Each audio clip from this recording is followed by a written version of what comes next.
I'm Mary Nightingale. Welcome to the Piper podcast, How I Grew My Brand. I'm with Aron Gelbard, founder of the hugely successful Bloom & Wild, the online company that has really shaken up the flower gifting market by delivering bouquets in boxes small enough to fit through the letterbox. Welcome, Aron. Thank you for having me. Well, it's very nice to meet you. Now, I don't know how much you know about Piper's principle of 7-17-70. And it's the idea that at these particular points, whether it's turnover or people or whatever, there's an inflection point. So if you were to think of 7-17-70, just give us an idea. Where are you in terms of people, for example? We are now approaching 70 people, and I do agree with the inflection point of 7, 17 and 70. It sort of corresponds with when we've moved offices as well, when we've gone through stages of funding, and at each time as founder and CEO, my job has felt quite different as we've moved through those milestones, and it's starting to feel different again. So it really does, and you have a sense that there's a real step change. Absolutely. I think when you're 7 people, you've got a group of generalists and you're just trying to muddle together and get everything done. When you're 17 people, as a founder, you're still very hands-on, but you're starting to build a proper management team and you're bringing in experts who have got more experience than you in their particular areas and starting to let go a bit more. And then when you're 70 people, your job changes again. For me now, I'm spending a lot of my time thinking about our people, our culture, how we make our teams work effectively together. And I'm doing a lot less doing myself, which actually I find really frustrating because I've got ideas in every area about what we can do differently and things I'd love to try, but I need to step away from that and allow my team to figure it out. So you do feel that sense of frustration, do you? You want to get your hands dirty a little bit? Absolutely. I guess I'm an entrepreneur and I love the concept of having an idea and then just doing something without there being any red tape. And it's one of the things that made me want to start a company rather than work in a big company like I used to. And it's frustrating when I feel like ultimately it's my responsibility. And if I want something to happen, I should be able to make it happen. Yet I can't just do that, because if I just go around making unilateral decisions and telling people what to do all the time, then people won't have a good experience and our culture won't be good, and we won't attract great people to come and work for us and stay working with us. So I've had to change my style and start to move towards having plans in each area that we lay out in advance and agree, and it's all democratic, and that's absolutely the sort of company I want to build. But there's a niggle of frustration when I see something and think if we were 7 people instead of 70 people, this would be easier to sort out than it is now with 10 times as many people. Take me back to the beginning of the story. You launched in 2013, yes? Where did the idea come from for Bloom & Wild? And also, why the name? So the idea came from a few things. I was a customer of a company called Graze that does snacks through the letterbox, and I really liked their product. I thought it was really innovative. I was also a frustrated customer of other online flower companies. I found the offering a little uninspiring, very difficult to order, especially on a mobile phone. Technology wasn't great, and the delivery experience wasn't great either. Flowers seemed to be expensive. They often wouldn't arrive. They'd arrive dead. You wouldn't get what you had ordered. And it struck me that this was really weird, because we send flowers to express emotions to people that we really care about, yet there isn't a brand that we love. And I wondered if there was an opportunity to use the letterbox angle to make delivery better and to start to create something new. There's all sorts of other things that don't make sense in the flower industry as well. It's got a supply chain that's really inefficient. A lot of times, if you order flowers from other flower companies, they'll be fulfilled by a local flower shop close to where the delivery needs to go, which is great for really nifty same-day delivery, but it does mean that the flowers have gone through 5 or 6 steps in a supply chain, and they can get expensive. They don't last very long when they arrive, and there's a huge amount of waste along the chain. So there were lots of bits and pieces that I became aware of with my co-founder, and which led us to think about starting a new online flower company. And the name, we wanted it to sound floral, we wanted it to sound memorable, we didn't want it to sound too sort of new age. I think, you get all of these sort of trendy names that have got bloom with like a triple U in the middle or something like that. And we want it to be nice and easy to spell and find online and stuff like that, and something that people would trust. Did you love flowers? Didn't know anything about flowers beforehand. I guess to give you the backstory, I love pleasing people and positive feedback, and that's something that I've had with me since I was a little kid. I moved to the UK when I was 5 with my mum, and I guess when you move somewhere new and you try to fit in, you're always trying to please people and get validation, and that stuck with me, and I tried to obviously make friends, but then do well at school and university, and then in my first couple of jobs. And after a little while, I wanted to do something that was going to please people at a much bigger scale, because that's what really motivates me in life. And when I started to think about becoming an entrepreneur and starting a company, I wanted to do something that was going to have this like mass positive impact. If I was a brilliant doctor and I could have cured a disease, that would have been better, but I'm not. And I thought of flowers as something that really should please, many, many people every day, but doesn't. And it was that attracted me to the flower industry and to learning about it. I think what's counterintuitive in a sense about what you're doing is that flowers should actually fit through a letterbox, because the thing about flowers is they're big and they're three-dimensional and they need space and they need water. So how does this letterbox format work, and why does it work? When we started, we weren't sure if it was going to work, and we had to figure out how big the box could be. I'll come back onto that in a minute. And then we had to figure out what sorts of flowers we could fit in the letterbox. I guess what we learned is that when flowers are transported further back their supply chain, when they leave farms, for example, they aren't transported in beautiful bouquets. They're transported in boxes where they're lying flat. So actually flowers can be and are transported in this way for the vast majority of their supply chain. It's just that we as end consumers aren't used to seeing flowers in that format. We're used to seeing them prearranged. And our hypothesis that we wanted to test was that for some people, they would prefer the convenience of not needing to be at home, or their recipient not needing to be at home and therefore not ruining the surprise, to the flowers being arranged. What we learned additionally is that people didn't only prefer the convenience, they actually love the product format as well, because it gives the recipient a creative experience that a prearranged bouquet of flowers doesn't give you. Actually, we learned from recipients that they really enjoy that, and they enjoy being able to prep the flowers in their own way. Sometimes people arrange them all into one vase, and people have got different shapes of vases anyway. Different shapes of vases suit different types of flower arranging. Sometimes people will split them across multiple vases and make little posies. So it makes the gift of receiving flowers more interactive for a recipient as well. We did not think of this when we started. We thought it was a functional benefit, but actually there's this additional benefit that we never thought of as well. The size of a letterbox. How big is a letterbox? Funny you ask. When we started, we assumed there was a standard letterbox. Unfortunately not. We've got to know the team at Royal Mail quite well, as I guess a decent-sized customer for them now, and we've talked to them about this a lot, but there are no standard letterboxes, and there aren't any plans to introduce a standard letterbox. So in the first few weeks, I went around London with a notepad and a ruler and measured thousands of letterboxes and typed them all up into a spreadsheet and figured out a distribution of letterbox dimensions, and used this to figure out how small a box would need to be to get through about 90% of letterboxes, which is what we aim for. And we've settled on dimensions of 18.4 by 3.5 centimetres, which is pretty good. But there is no such thing as a standard letterbox.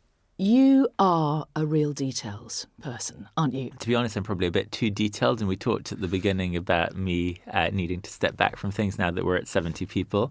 But yes, I am, and I think it's this attention to detail that can make a brilliant company that customers love. We have a few values in our business, and the first and in my mind most important one is care, and it's something that we talk about multiple times a day on our team.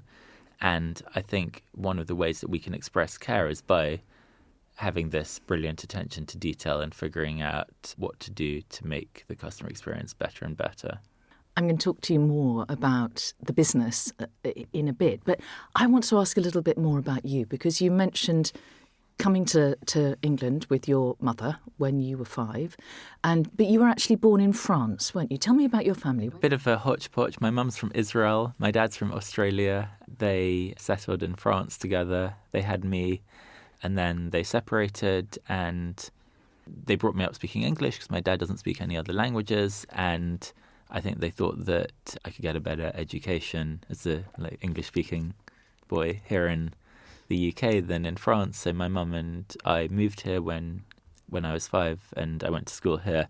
My dad is an entrepreneur, and both my granddads were entrepreneurs. My mum's dad started a chocolate company with a couple of cousins, and so I guess the concept of entrepreneurship is something that we've talked about a lot in our family, and that I always thought I might do one day. But my dad's also had his ups and downs as an entrepreneur, and so I wasn't one of these kids that wanted to leave school at 16 and started something right away. I thought it was important to, go to university, get a few years' experience in a proper job, and earn some savings and have something to go back to if it didn't work out.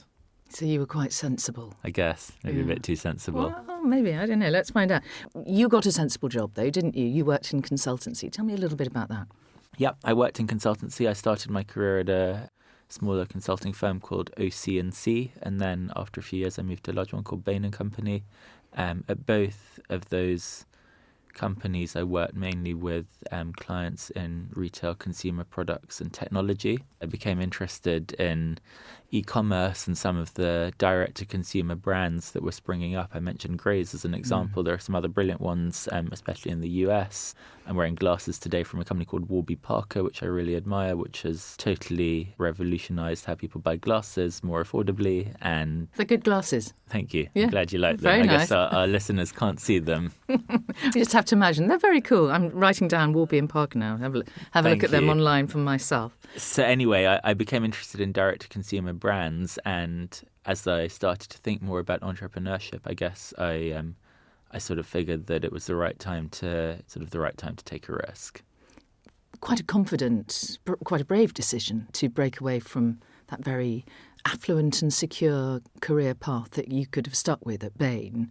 Did you ever have any anxiety about? Loads of anxiety all the time. Still? I still have anxiety now. Different sort of anxiety. I hadn't really failed at anything academic or career-wise. I'd done better or worse at stuff, but I'd never bombed. And I'd always been in a secure environment where if I worked hard, I'd get to the next level in whatever I was doing. And here I was taking it all on myself, and I didn't really know what I was doing. I hadn't started a company or even worked in a startup or that sort of environment before. So I was worried all the time. There were some particularly big lows in the first few months, which I can talk more about. And, now I worry for different reasons. I worry about our ability to fundraise, which we have done regularly, and without which our company would need to go on a different trajectory. I worry about our reliance on partners and the consequences of mass fail that could even be out of our control from a supply company or a delivery company or a technology provider. And there's all sorts of things that can go wrong all the time. And I guess I'm naturally a bit of a worrier. But it's been a huge success, hasn't it? 2 years after launching, you were the UK's top-rated flower company, while scaling at 1,000% year on year. 2017 named the second fastest growing business in the UK by Deloitte. I mean, by anyone's standards, that is an extraordinary degree of success, isn't it? Yeah, look, I'm pleased with the progress we're making. I don't take it for granted at all, and it's not just my success, it's our team's success. And ultimately, it's our customers that are allowing us to achieve those milestones. And being the top-rated flower company is why we're the fastest-growing flower company, not the other way around. And that's how we think about things on our team. We religiously track a metric called Net Promoter Score, which is one of the things I learned at Bain. And we're really focused on understanding why anybody would not recommend us to a friend, trying to make it right with the individual person that gave us the negative feedback where it happens, and then trying to systemically change things so that it doesn't happen again. And I think our customers see that care when things don't go right, and also see how much effort we're putting into making things go right. And that's what's resulting in our growth. It's what's resulting in people ordering again and again. It's what's resulting in recipients going on to become customers, which means our product is viral. And it's what's resulting in people recommending us to their friends. About a quarter of our customers have discovered Bloom and Wild, according to some research done by Piper, actually, by having previously been a recipient. You mentioned lows along the way and things that didn't go according to plan. What sort of things happened? When we were getting started, we hadn't raised any money, so it was just our savings. We were buying prototype boxes to send flowers through the letterbox from a packaging company in southeast London, and they were charging us about £30 a box to get them made one at a time because the dimensions were very specific and all sorts of things like that, and there was no sort of long production run. So this felt really expensive, and we went through 5 or 6 of these £30 boxes, and we thought, this is ridiculous. We have to start getting them cheaper. So we talked to this company and we said, how could we get the boxes cheaper? And they said, well, if you order 1,000 of them instead of one at a time, then we can do them for £2.70 a box instead of £30 a box. So we spent the £2,700 on 1,000 boxes, and we sent out the first 20 of these boxes to some potential customers that we'd lined up, who we told about the concept, were excited to see it. And then we called them up to see what they thought of them. And all 20 of the customers told us that the flowers had arrived mouldy. And it turned out that they developed a condition called botrytis, which is a type of flower mould that flowers can get when they don't have any ventilation. And we had not thought to ventilate our boxes. Now our boxes are all ventilated. And we tried to sort of run before we could walk here, and we ended up having to throw away 980 of the 1,000 boxes, which is actually much more wasteful than the £30 at a time boxes. I'll never forget that, because I think it reminds me to keep our feet on the ground, and when we make decisions, to think about the cash we'll spend in the short term and not try and sort of finish building the company for now, because you'll learn more information along the way and you'll be able to make continuous improvements. So that was the first big fail. And what happened to your business partner? Because you started with Ben. Does he still work with you, or did you go your separate ways? Somewhere in between. So Ben was running the business with me day to day for the first 2.5 years or so. And then we decided that I would carry on running it. Ben is still on our board with me and with our investors, and has gone on to start a different business now called Moneybox, which is an app for saving and investing money. And I hired a COO to replace Ben, a chap called Phil, who's brilliant, who has done a similar job before at another large, fast-growing startup called Birchbox, which is a American beauty sample subscription product, also goes through the letterbox. And that's been absolutely right. Ben is brilliant, and he's particularly strong at the initial business model and putting those initial building blocks together. But as we've moved into this scaling phase, we felt that it would be right for me to run the company and to bring on board a COO to do it with me. What other challenges were there in that early sort of startup period? What was the biggest challenge, if you like? I think the biggest challenge was our technology. So we had £30,000 of our savings between the two of us to get the company off the ground. We budgeted £3,000 of the £30,000 for building the website, and we had some developers in Thailand that were going to build it for us, and they're going to charge £3,000. And the whole thing was a mess, and we had to move on and find another developer to pick up from them and take over. And we actually went through, over the first year and a bit, 4 different sets of developers overseas, spent a lot more than £3,000. And this was the worst aspect of the company. So much stuff on our website didn't work. It didn't look as beautiful as we wanted to. It didn't work on mobile as well as we wanted to. It didn't accept American Express. It said it only accepted Visa and MasterCard. It actually didn't work with a MasterCard at all, and we only figured this out about 2 months later, and people were just trying to pay with their MasterCards, and it was freezing and all sorts of stuff like this. And to be honest, we didn't know what we were doing. Because you wanted to make it an easy, pleasant, pleasurable experience, didn't you, for the consumer? I mean, I suppose that was fundamental to the business working, right? Absolutely, but we tried to do it on the cheap, and we didn't understand what quality buys you. How soon did you know that your idea was good enough to develop it? It took a while, to be honest. What's a while? A year, maybe. We started work on Bloom and World in February 2013, and there were a few initial phases. This is all in the first 7 people bit.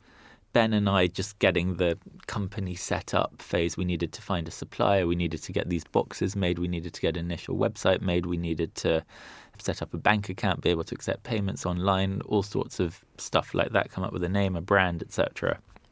That took the first few months. And then we were open for business, still not really doing any marketing, but taking some sales mainly from people we knew. And then we raised our first seed funding. We hired our first couple of people and we started to do a bit of marketing.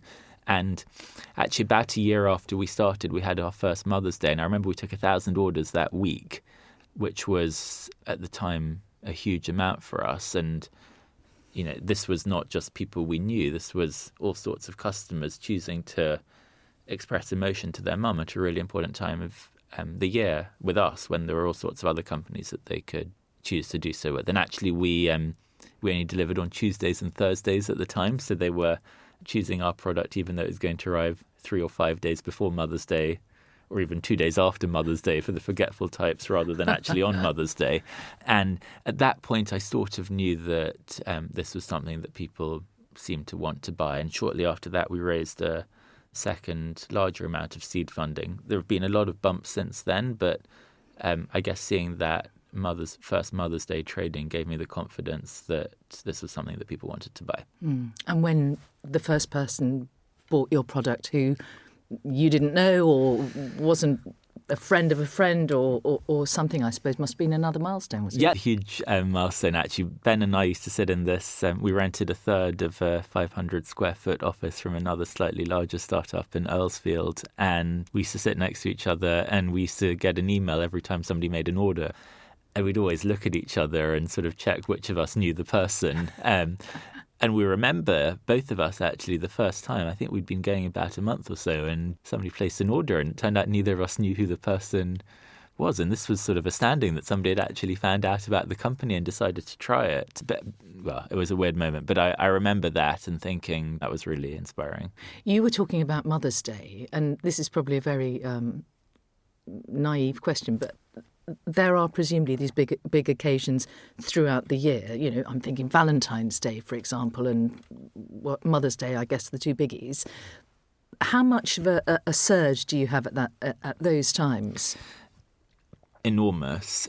Mother's Day is by far the biggest for us, actually, partly because 80% of our customers are women, so we tend to be a female-to-female gifting company rather than a male-to-female gifting company. That's interesting. Yeah. And I guess the reason why, just as an aside, is I think when men buy flowers for women, there's a preconception of what women would like to receive. That, you know, there's this sort of tradition of the man comes home from the day at the office and the wife opens the door and the man hands her this big bunch of flowers that he's bought somewhere. But actually, I think when women give flowers to other women, it tends not to be so much of the grand gesture. It tends to be a little lower average order value, a little more frequent to a broader range of recipients. And I think women gift to other women what they themselves would want to receive. And this gives me confidence in our product that women will choose letterbox flowers for other women because the woman who's the giver would enjoy arranging them herself and receiving flowers in that way. But Mother's Day is by far the biggest peak. We have other peaks. Christmas is a big peak for us as well. We do mini Christmas trees through the letterbox. That's a small Christmas tree. How does a Christmas tree fit through a letterbox? Well, Christmas trees, this was part of the inspiration for the idea. So when you buy a big Christmas tree, 6-foot one or something, and you take it home in your car, they actually put it in a net so that it fits sort of in your car. And that was what gave us the idea for putting nets around the flower heads to protect and compress them in transit.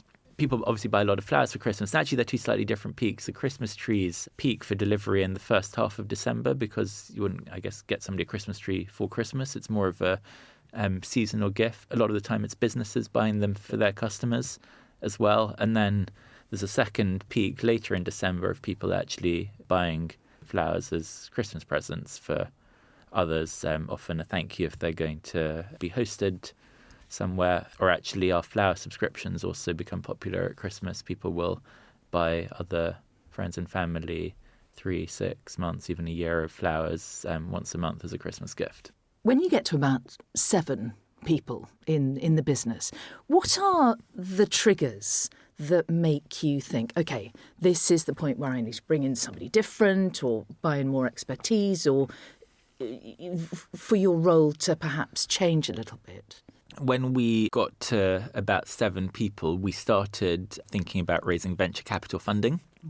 And I guess what we figured was that if we could bring in sort of more experienced professionals to lead particular areas, we could start to take our business to the next level. So at that point, we set about trying to raise venture capital funding from a sort of institution rather than the angel funding that we'd had at this point, so that we could scale our marketing budget, scale our investment in technology, and bring on board leaders in the areas of our business that we had, which were operations, marketing, technology, and brand. And that was that first sort of inflection point. So you funded that early part through getting venture capital in? We've had a few phases. So we had £30,000 of our savings to start with, and that got us to getting the company up and running. We then raised £1 million of seed funding in 2 goes, which got us to the 7 people and got us through our first year and a half or so, first 2 sets of peaks, Christmas through to Mother's Day. And then we raised £2.5 million of venture capital funding in the summer of 2015, which was our first venture capital round, and that was what enabled us to go on the 7 to 17 journey. You're listening to the Piper podcast with Aron Gelbard, founder of Bloom & Wild. Biggest change in the 7 to 17 phase was 2 things. One was having this venture capital funding in place, which gave us lots of opportunity to start doing exciting new things, scale up our marketing, build an app. We experimented for the first time with advertising on TV, which we would have not had the budget to do without venture capital funding. But perhaps most importantly, it went from me scrambling to try and do everything myself with Ben to us having professionals leading the important areas of our company. And I think that allowed the company to really progress. My time and capacity to get stuff done myself became less of a bottleneck. Money was still a bottleneck, but it wasn't as tight a bottleneck as it had been. And so we could invest in experiments and learning things more than we were able to at the beginning. And what about when you hit 17? So when we got to 17, I guess we started to think about further funding. At this point, we were scaling the business nicely in the UK. The growth rate was really exciting. You mentioned some large early growth numbers. We were finding marketing channels that were working. We were doing a lot of Facebook marketing at that time, and it was working really nicely. We built a successful refer a friend program. So it felt like the business was sort of growing and starting to get to this like escape velocity. And so at that point, we thought if we had further funding, what might we be able to do on top of what we're doing now? And I guess we concluded we could make the customer experience better. We could accelerate our marketing more and get the word out there to even more people. And we could start to think about international. So I'm glad that we've sort of planted the seeds, if you'll excuse the pun, for international early, so that when the UK growth does start to taper, there'll be meaningful growth coming from our international markets at that point. And that, as we got beyond 17 people and started to think about the journey to 70 people, we knew this was going to be an international company, not just a UK company. And then you got involved with Piper.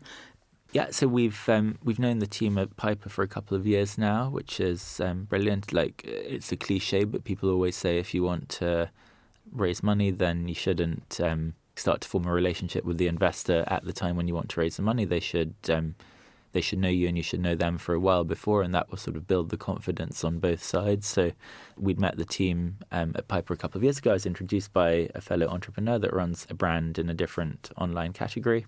And I guess we'd sort of stayed in touch over time. We had done a couple of pop-up shops, which somebody from their team came to visit, and we'd sort of meet up periodically. I spoke at one of their events. A couple of my colleagues did as well. And we started to just sort of build that trust in each other over time. And I guess when we were ready to raise this larger round of investment this year, it sort of made sense to start the conversation with Piper. They were interested in having the conversation with us, and we were interested in having the conversation with them. Do you take advice easily? Depends on what. On areas where I feel like I'm not qualified, absolutely. So, for example, we talked about technology. We weren't getting that right to begin with, and somebody introduced me to a chap called Jackson Hull, who's now a non-exec on our board, and he became our tech advisor sort of about a year and a half after we started. And that role was critical to us in the early days because we didn't know how to interview software developers, tell who was good and who wasn't, figure out how to start to scale a software team, figure out whether we should use Amazon Web Services or Heroku for our infrastructure, things like that. I still don't really know how to make that sort of decision. So where necessary, yes. On the other hand, I think I've learned over time that sometimes you need to be confident and try and do stuff yourself. And the more people you involve, the more complexity you can introduce as well. So actually with fundraising, we haven't used a broker or a fundraising advisor or bank or anything like that. We have built the relationships ourselves with potential investors and done it that way. So it's really depended on what the sort of domain is. What was the best piece of advice you were ever given? I think at the beginning, I was taught by a few people who'd already started businesses before me this idea of minimum viable product, which I mentioned before. And it's super important because I remember our early plans and looking back at them, and we'd planned in so many bells and whistles. A lot of the things that we thought were sort of necessary at the beginning are things that we still haven't done now 5 years later. What sort of things? Complexity for managing subscriptions in a different way for recipients and senders of gift subscriptions. I remember at the beginning thinking that this was a critical piece of functionality that we couldn't launch without and really sort of stressing about it. It's a silly example, but it kind of makes the point. That's not a minimum viable product you can launch without it. And if recipients want to change their subscription date, they can contact you and tell you what date they wanted instead, and you can change it for them yourself. So kind of keep it simple. Keep it simple, exactly. And start with a simple version and let your customers tell you what additional bells and whistles they want, which won't be the ones that you think they want because you can't predict them. What does success look like? Most importantly, success is remaining the top-rated online flower company in every market in which we operate as we get bigger. I think without that, obsession with customer advocacy will be nowhere. So we'll never trade off net promoter score or review score for scale. With that guardrail in place, I'd like to make Bloom and Wild as big as possible. The reason why we're building this company is to make sending and receiving flowers the joy that it should be. And in order to achieve that ambition, we should be doing it for as many people as possible. I would love every flower gifting experience that ever happens to be a brilliant one. I'm then really excited to be taking Bloom and Wild international. We started doing that about a year ago. Germany and France so far, is that right? Germany, France and Ireland so far, and really encouraging early results. International's now about 10% of our business after a year, which I'm really excited about. And I think there's an opportunity to build not just a flower gifting brand that people love in the UK, but across Europe and maybe one day even beyond Europe. You're now around 70 staff. Yep. Piper involved. Mm-hmm. What happens next? On the leading aspect, we're experimenting with more and more forms of marketing and figuring out how we can scale our proposition even more, make it appeal to an even more mass audience. And Piper have been really helpful with that already in their first few months of involvement. Their expertise with thinking about how to evolve our proposition differently in different markets is really helpful as well. We're in parallel trying to make the product even better, so that means investment in technology, investment in floristry, packaging, branding, collaborations, improving our customer experience, the way that we serve our customers, all of which cost money in the short term and all of which we need to get right. And so working with a partner that's helped other brands go on this journey is a real privilege. What are the anxieties that keep you awake at night now? There's a couple of things. There's, will we be able to scale to the extent that, in parallel with our ambition? And, I want to succeed. I want to look my investors in the eye and feel like I've done what I said I was going to do when they decided to back me. And that, my own sort of moral compass means that I want to do that right. So that definitely keeps me awake at night. I guess the other thing is the scale of something going wrong now, the size that we're at the moment, is big and it only gets bigger. So if we have a fundamental technology failure, if we source flowers for a peak and they're not of good quality, if we're let down at huge scale by Royal Mail or a carrier at peak, the impact is, tens of thousands of people that are really upset. It's huge reputational damage. each mistake that we make, and we will make mistakes, we do and will continue to do so, will be more costly. And so I therefore have a higher and higher bar for avoiding making mistakes. And that's why I've got this obsession with detail. I think that's, it's so important. Is that a quality, or is that something you need to watch? Can it tip into obsession? It's both, and it's that's one of my main personal challenges at the moment. I think it's really helped us get to 70 people. Like, there isn't a 700 people in the Piper framework. We do 360 feedback as part of our sort of performance review process. Twice a year I get 360 feedback from everybody on the team. This is by far the most common message I get, that I need to step away from some of the detail in people's areas and trust them more. And over time, I need to continue to build out our teams and build that trust and step away and let people do my job and have my obsession with detail in their areas. What advice would you give to anyone thinking of setting out on a similar journey? Do it, and do it sooner. I think I was too scared of failure. I think us as a nation in Britain are a bit too scared of failure. People do have this natural conservatism here. I think we start fewer companies per capita than people in the US do. And we maybe don't build them to the same scale because we're more worried about failure and want to sort of bank that safer outcome. I think if it doesn't work, you learn a huge amount from it. You can try again. You'll be more likely to be backed as a second-time entrepreneur. You're way more hireable if you've been an entrepreneur, even if you're a failed entrepreneur, because you've shown that work ethic, get up and go, etc., which are really important. And I think it's worth doing. And if it's something that's your dream, you live on this planet once, and you should give it a go. And if it doesn't work out, you can do something else. Aron Gelbard, thank you so much.